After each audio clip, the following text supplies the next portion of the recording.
Welcome back to US Watch Truth.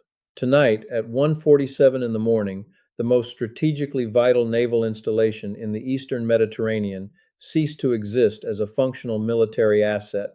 Tel Aviv Port, home to Israel's most capable surface combatants, its submarine support infrastructure, its Naval Special Operations Command, and the logistical backbone that sustained Israeli naval power projection across the eastern Mediterranean, was struck by the opening salvo of what would become a 500 missile Zolfaghar attack, executed with a precision and a structural logic that left every Western naval analyst I have spoken with struggling to find language adequate to what they were witnessing. I want you to understand what Tel Aviv Port represented before I walk you through what happened to it tonight. This was not simply a harbor. This was the operational heart of Israeli naval supremacy, the hardened command and logistics center through which Israel's most capable warships were sustained, directed, and deployed across 4 decades of sustained maritime dominance. Its reinforced berthing infrastructure, its underground fuel and munitions storage network, its redundant communications architecture, connecting naval command to the national military authority, were all designed and engineered to survive anything short of a sustained strategic bombardment by a peer military power.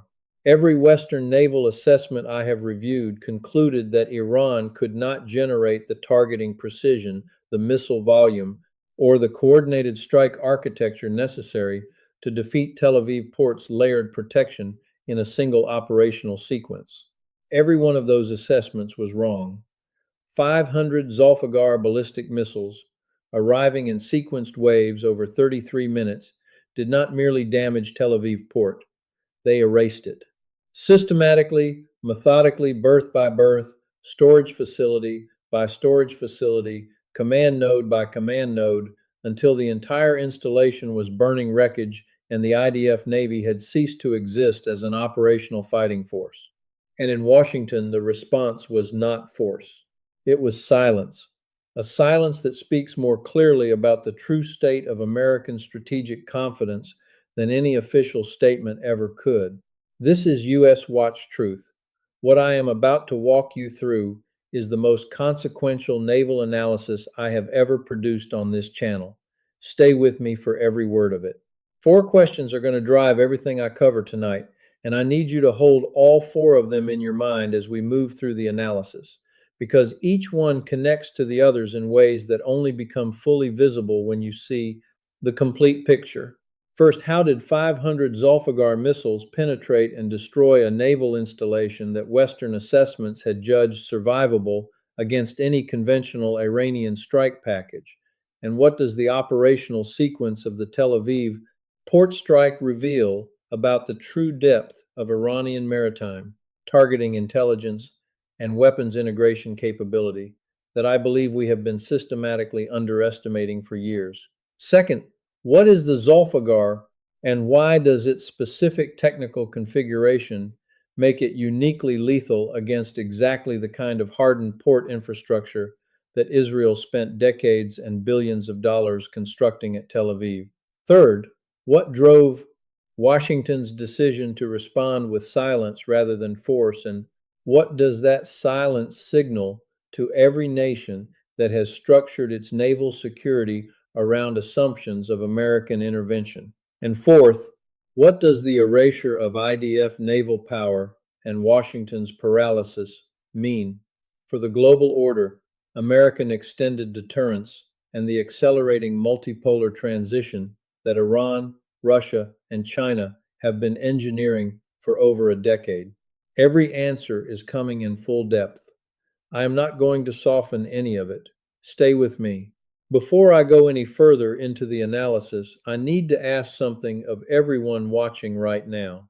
U.S. Watch Truth exists to deliver the kind of strategic depth that you cannot get from mainstream coverage of these events. The operational detail, the geopolitical context, the honest assessment of what American power can and cannot do in the world as it actually exists tonight. If that is the kind of analysis you came here for, show it right now. Hit like on this video. Subscribe to the channel if you have not already.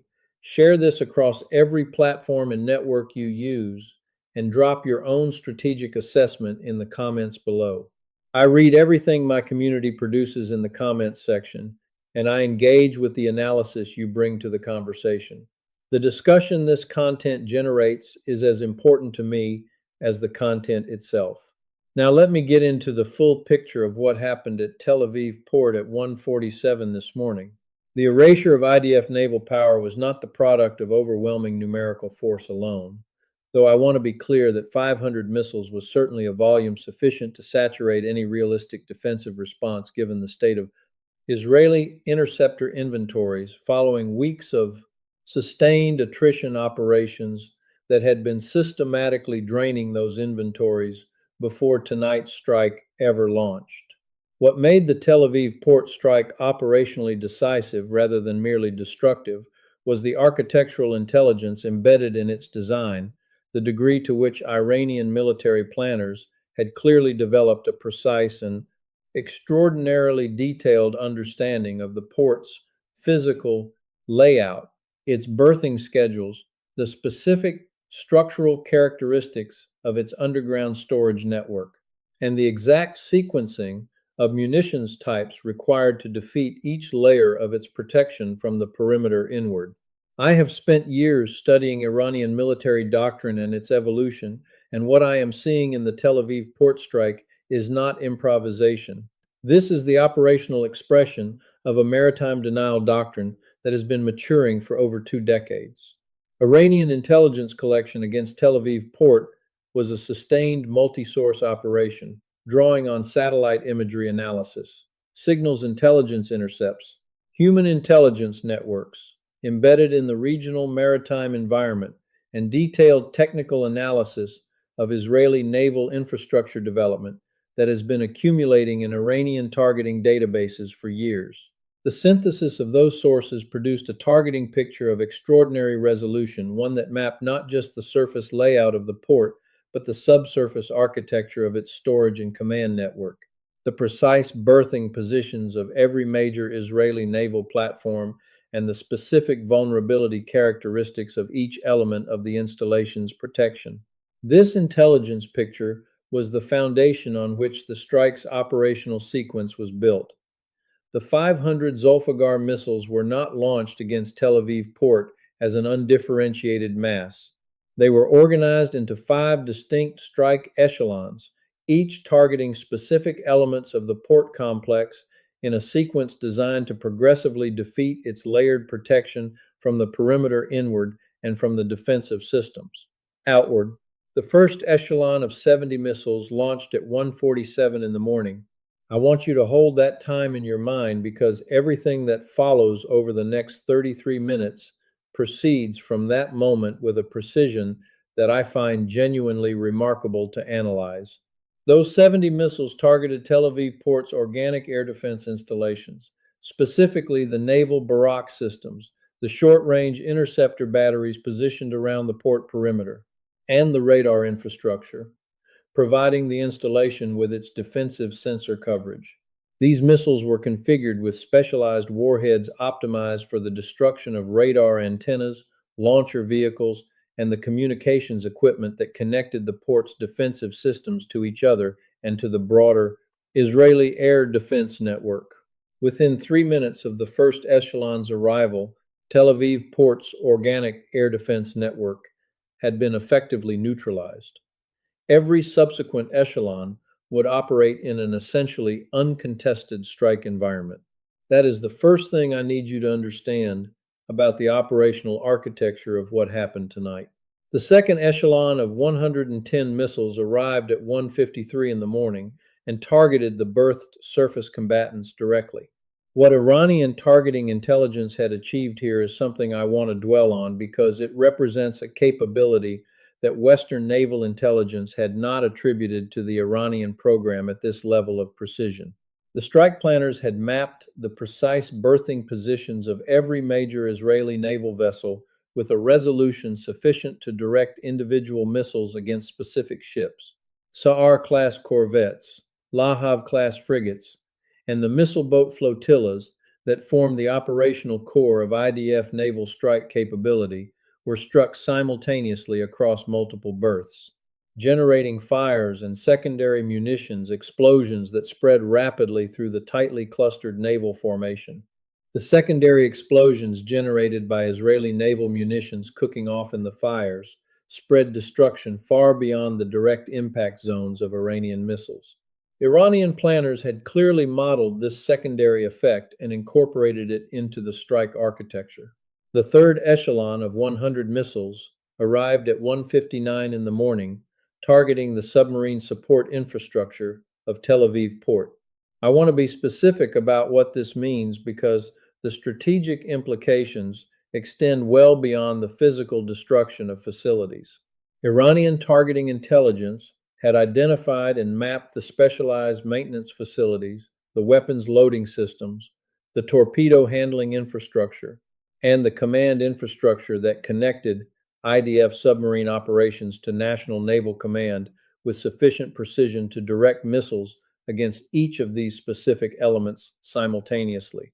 The destruction of this infrastructure did not merely damage the submarines physically present in port at the time of the strike. It eliminated Israel's ability to sustain, arm, and direct its submarine force for any operationally relevant future time frame. Israel's underwater deterrent, one of the most strategically significant and least publicly discussed elements of its military posture, was effectively neutralized in a single echelon of 60 missiles arriving over less than 4 minutes. The fourth echelon of 120 missiles arrived at 2:06 in the morning, targeting the port's underground fuel and munitions storage network. What distinguishes this echelon technically is the evidence it provides of Iranian subsurface targeting capability that I had not previously assessed as being operational at this level of precision. Iranian targeting intelligence had identified the locations of Tel Aviv Port's primary fuel storage tanks, its munitions magazines, and its emergency logistics reserves with sufficient accuracy to direct earth-penetrating warhead variants against the subsurface elements of this storage network. The resulting secondary explosions as fuel storage tanks ruptured and munitions magazines detonated generated blast overpressure effects across the entire port complex that collapsed structures that direct missile impacts had left standing and drove fires into areas of the installation that earlier echelons had not directly struck. The fourth echelon effectively multiplied the destructive effect of every echelon that had preceded it. The fifth and final echelon of 100 missiles arrived at 2:14 in the morning to complete the destruction of whatever operational capability remained in Tel Aviv Port and to eliminate any possibility of recovery operations, restoring port functionality within any time frame that could matter to the current conflict. When the last Zolfaghar impacted at 2:17 in the morning, 30 minutes after the first missile of the first echelon had struck the port's air defense installations, the IDF Navy had ceased to exist as an operational fighting force. Israel's maritime strategic reach had been permanently severed. The Eastern Mediterranean naval balance had been transformed in half an hour. I want to spend a moment on what the operational sequencing of the Tel Aviv port strike reveals about Iranian military planning capability, because I think it is the element of tonight's events that is receiving the least analytical attention relative to its strategic significance. The sequencing of 5 echelons against a complex maritime target, with each echelon building on the effects of the one before it to progressively defeat the installation's layered protection, requires a level of operational planning, sophistication, and targeting intelligence integration that places Iranian military planning among the most capable in the world today. This is not the Iran of 20 years ago, launching unguided rockets and hoping for the best. This is a military establishment that has developed and demonstrated the capability to execute complex, multi-echelon precision strike operations against hardened targets, defended by some of the most sophisticated air defense systems available to any military in the world. That reality has to form the foundation of every strategic assessment going forward. The Zolfaghar has been systematically underestimated in Western threat assessments since its operational introduction, and I want to explain specifically why that underestimation occurred and why it matters to understanding what happened at Tel Aviv Port tonight. The underestimation was driven by a combination of institutional reluctance within Western intelligence communities to credit Iranian engineering capability at its actual level of sophistication, and a methodological tendency to evaluate Iranian weapons systems against idealized performance parameters derived from Western testing standards rather than against demonstrated operational results. Both of those analytical errors have now produced consequences that cannot be rationalized away. The Zolfaghar is a short to medium range ballistic missile with a demonstrated operational range of approximately 700 kilometers, placing all Israeli coastal installations well within its engagement envelope from launch. Positions in western Iran and from forward deployed mobile launchers across the regional theater. I want to emphasize the road mobile aspect of this system because it has direct implications for the difficulty of preemptive targeting that I think gets underappreciated in mainstream coverage. The Zolfaghar use solid fuel propulsion, which means it can be maintained in a launch-ready condition indefinitely on its transporter erector launcher without the pre-launch fueling operations that characterized earlier liquid-fueled Iranian ballistic systems and that provided intelligence collection windows that enabled preemptive targeting. A solid-fueled road mobile missile system can be positioned, erected, and launched within minutes from any of thousands of potential launch positions across a vast geographic area in a timeline that defeats most preemptive targeting cycles. The guidance system of the Zolfaghar incorporates several features that I believe are central to understanding the precision achieved in the Tel Aviv port strike. Its primary navigation uses inertial guidance, continuously updated by a terrain reference navigation system that cross-references onboard sensor data against preloaded terrain maps derived from satellite imagery. This navigation architecture does not depend on GPS signals at any point in the flight, and therefore cannot be defeated by GPS jamming, which has been a standard component of Israeli electronic warfare operations against Iranian missile attacks. In its terminal phase, the Zolfaghar executes a series of program maneuvers using thrust vector control of its rocket exhaust and aerodynamic control surfaces that make it significantly more difficult to intercept than earlier Iranian ballistic systems flying on predictable ballistic trajectories. The combination of terminal maneuverability and the severely degraded Israeli interceptor inventory produced by weeks of attrition operations meant that the intercept rate achieved against the Tel Aviv port strike package was a small fraction of what Israeli naval defense doctrine had projected as the minimum acceptable defensive performance. The warhead variants deployed against Tel Aviv port represent what I consider the most technically significant element of the entire strike package. The anti-ship configured warheads used in the second echelon demonstrate specialized engineering for the maritime strike mission that Western naval intelligence had not attributed to the Iranian program at this level of operational maturity. These warheads use delayed action fusing, optimized for penetration of naval vessel superstructure and hull sections before detonation, maximizing the internal structural damage generated by each impact and ensuring that fires initiated inside hulls rather than on external surfaces are far more difficult to control and extinguish. Against the berthed Israeli naval formation, these warheads performed exactly as their designers intended. The earth-penetrating warhead variants used in the fourth echelon against Tel Aviv Port's subsurface storage network represent a more sophisticated engineering achievement. Hardened penetrator nose sections capable of surviving the deceleration forces of penetrating reinforced concrete and compacted earth without structural failure, combined with fuse systems that delay detonation until the penetrator has reached its maximum depth within the target structure, require a level of warhead engineering precision that Western intelligence had not credited to Iranian manufacturers.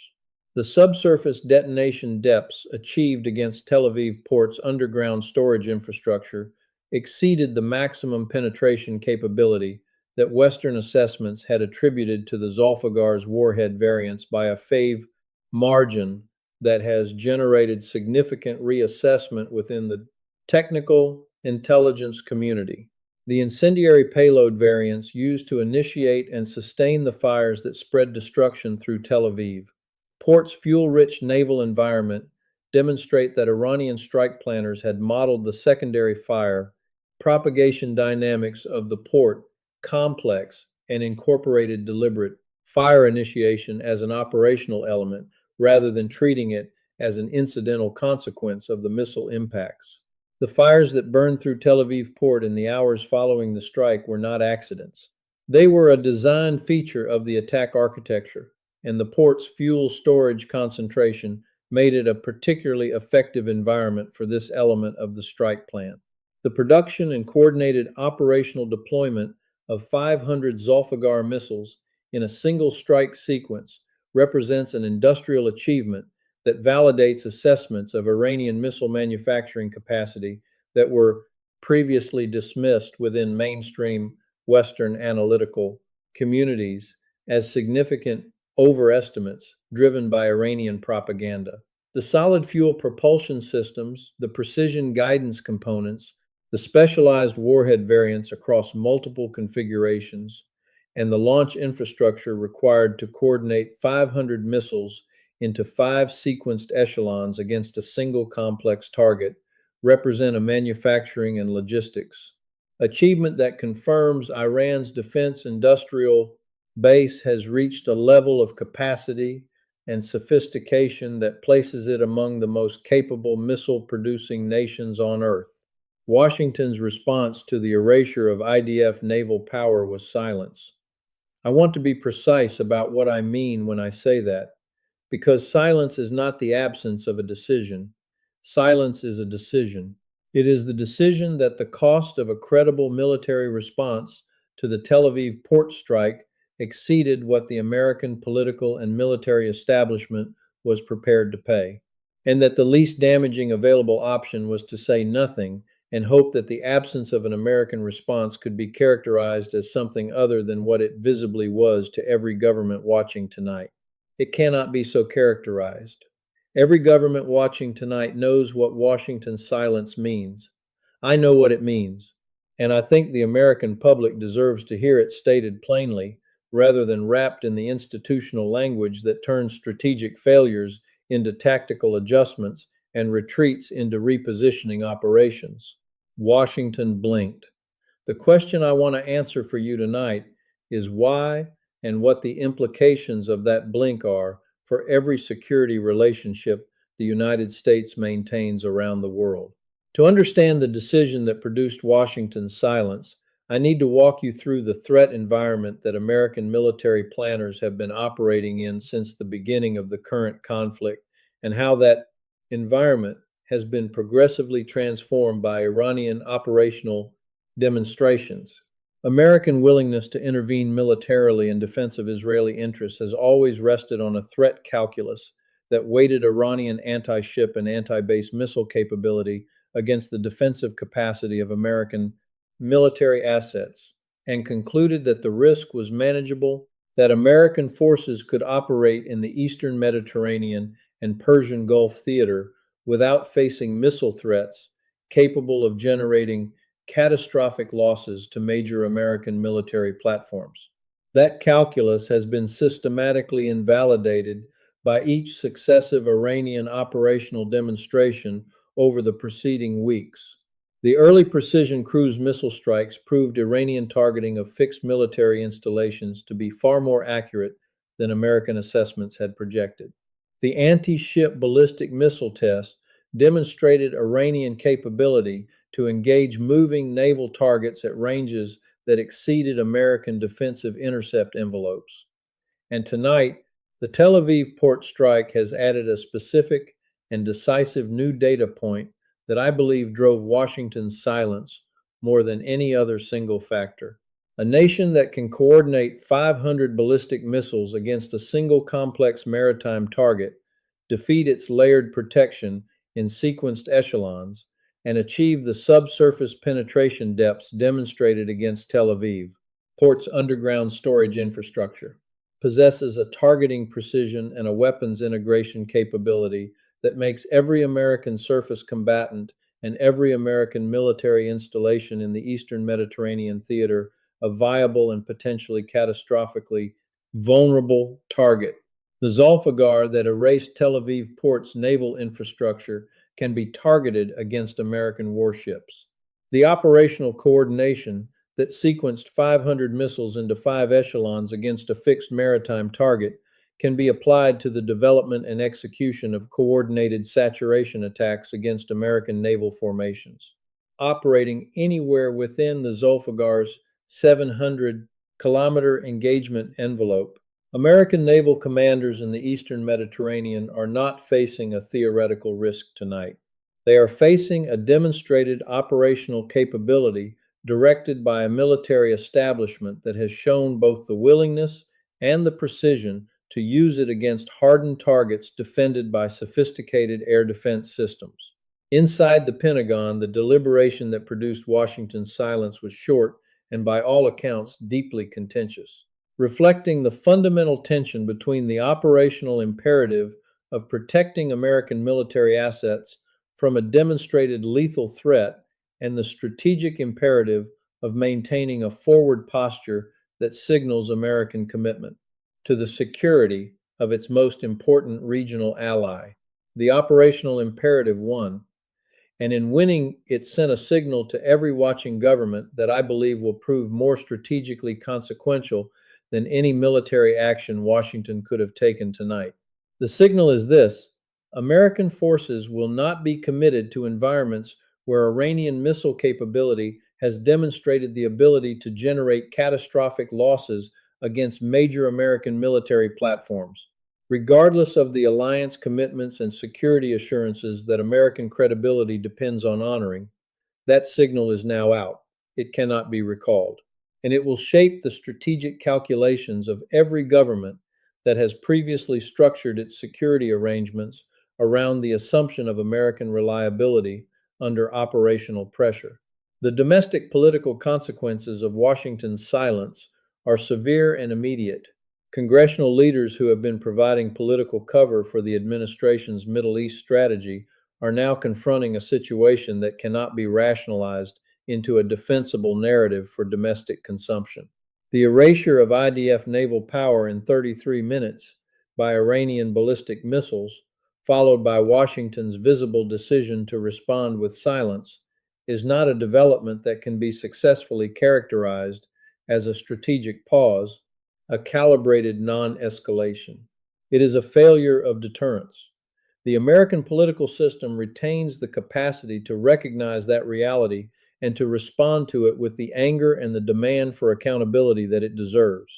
The Zolfaghar carries a name from Islamic military tradition, a reference to the legendary sword of Imam Ali ibn Abi Talib, chosen with the same deliberate historical intentionality that produced the Khaybar Sheikhan designation and every other name in the Iranian precision strike arsenal.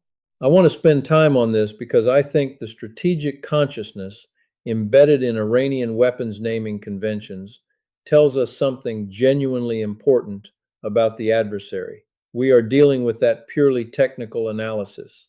The choice of Zolfaghar for Iran's most capable naval strike ballistic missile is not propaganda decoration applied to a weapons system for domestic consumption.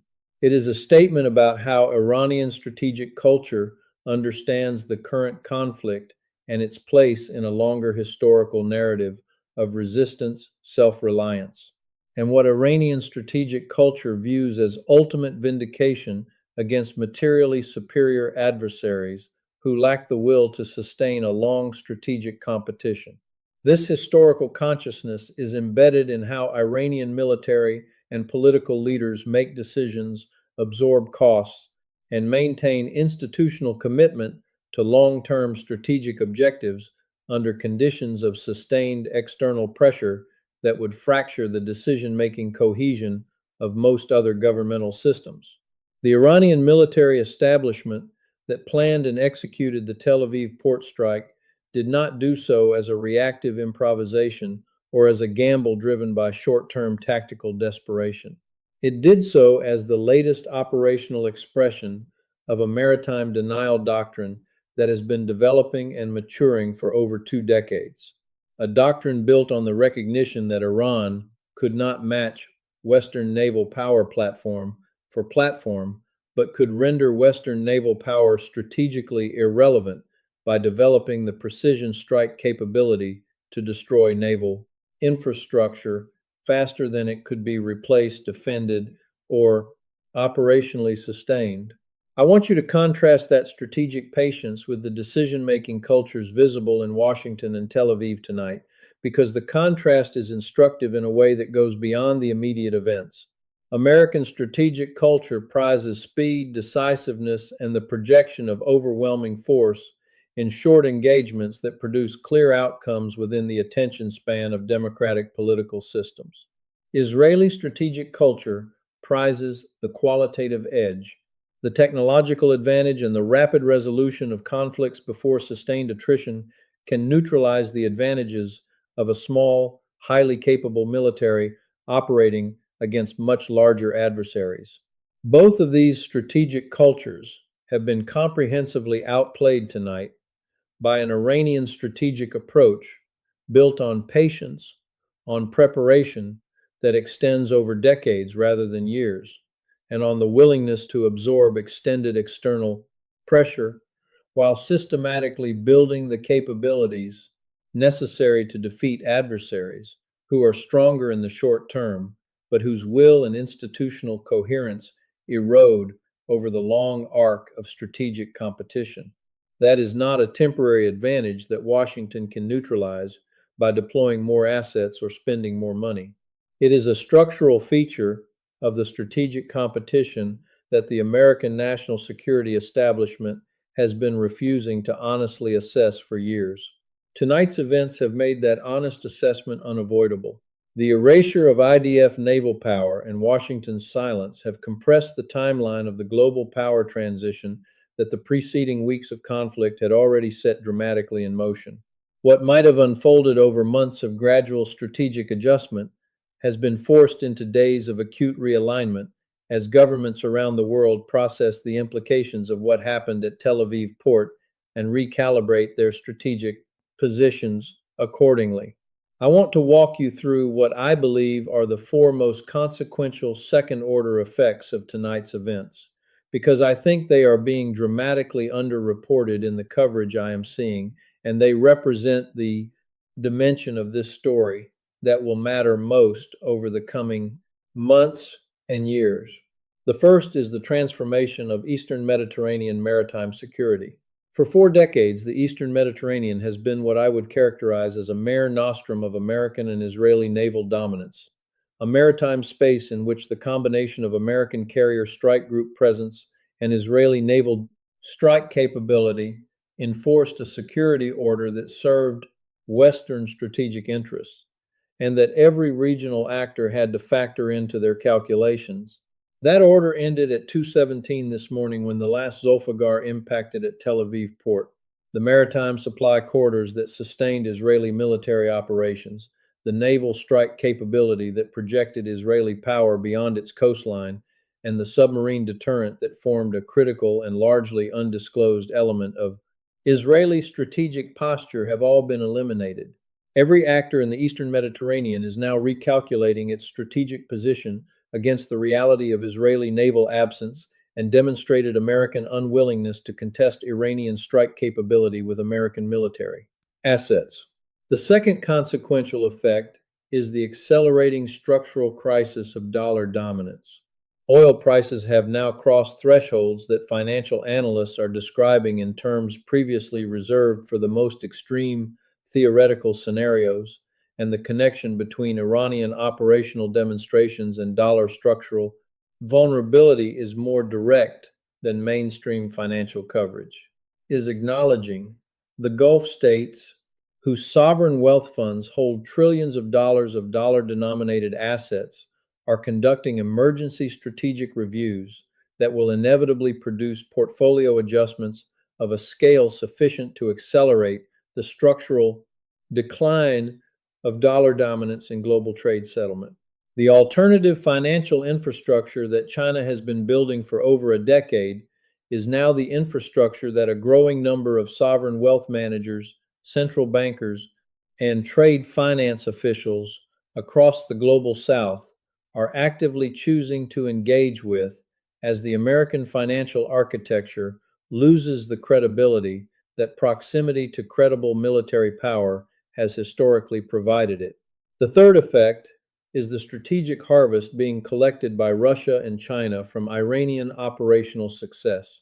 Moscow watches American military credibility suffer consecutive devastating blows across two theaters, while Russian energy revenues continue to flow at elevated prices sustained by the supply disruption and strategic uncertainty that Iranian control of regional maritime choke points has produced.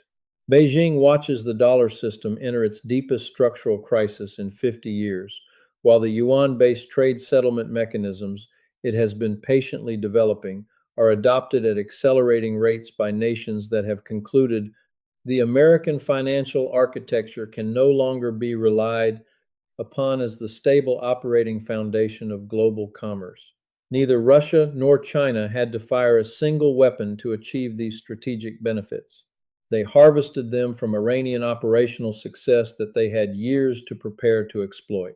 The fourth effect is the most consequential and the least visible in real-time coverage: the collapse of the American extended deterrence narrative across every region of the world.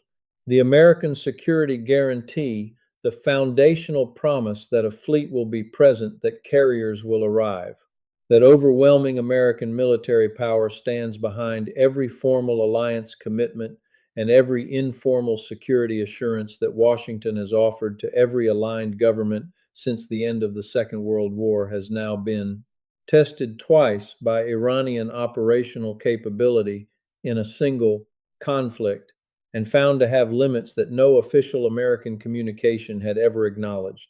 Those limits are now known. They will be factored into every strategic calculation made by every government that has previously structured its security arrangements around assumptions of American reliability under operational pressure. From Seoul to Warsaw, from Tokyo to Riyadh, governments that have built their security architecture on the foundation of American extended deterrence are tonight conducting assessments that were previously theoretical and finding answers that will reshape the strategic landscape for decades. I want to close tonight's analysis with something that goes beyond strategic summary, because I think the moment we are in right now demands more than a clean recap of what happened at Tel Aviv Port in the early hours of this morning.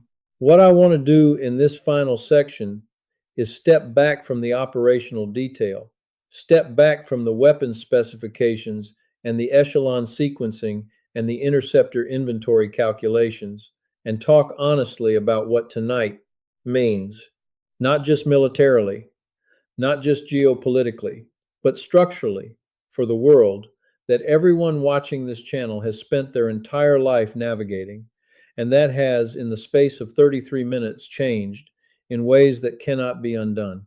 The ships that burned at Tel Aviv Port were not simply military platforms. I know that sounds like an abstract thing to say about steel and electronics and fuel and weapon systems, but I want you to sit with it for a moment before I explain what I mean. Those ships were the material expression of a strategic philosophy, a philosophy that has governed Israeli military thinking for 4 decades and that has shaped every American security commitment in the Eastern Mediterranean theater for just as long.